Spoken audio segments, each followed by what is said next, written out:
Hello everyone, welcome to crazy movie gossip channel. మన టాలీవుడ్ స్టార్స్కి ఏమైంది అసలు? ఏమైనా దిష్టి తగిలిందా? మొన్న పవన్ కళ్యాణ్, నిన్న బాలకృష్ణ, ఈరోజు జూనియర్ ఎన్టీఆర్, రామ్ చరణ్, రష్మిక మందన వరుసగా గాయాల పాలయ్యారు. సర్జరీ కూడా జరిగింది.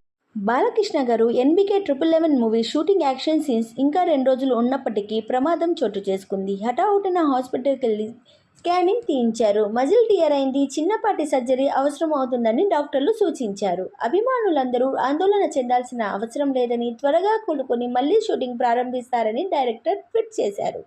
పవన్ కళ్యాణ్ గారికి కూడా సర్జరీ జరిగింది. కొన్ని నెలలుగా హెల్త్ ఇష్యూస్తో ఇబ్బంది పడుతున్న పవన్ కళ్యాణ్ గారు ఒక మీటింగ్లో సడన్గా హెల్త్ ప్రాబ్లం రావడంతో డాక్టర్ అడ్వైస్తో పవన్ కళ్యాణ్ గారికి కూడా సర్జరీ జరిగింది. 10 రోజులు రెస్ట్ తీసుకోవాల్సిందిగా డాక్టర్లు సూచించారు.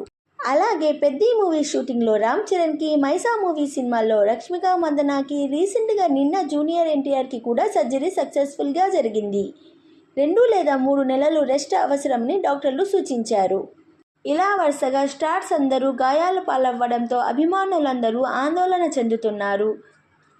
త్వరగా కోలుకొని వారి షూటింగ్స్ ప్రారంభించాలని అభిమానులు కోరుకుంటున్నారు. కొంతమంది అయితే దేవుళ్లను కూడా ప్రార్థిస్తున్నారు. మీకు ఈ వీడియో నచ్చినట్టయితే like, share, subscribe and comment.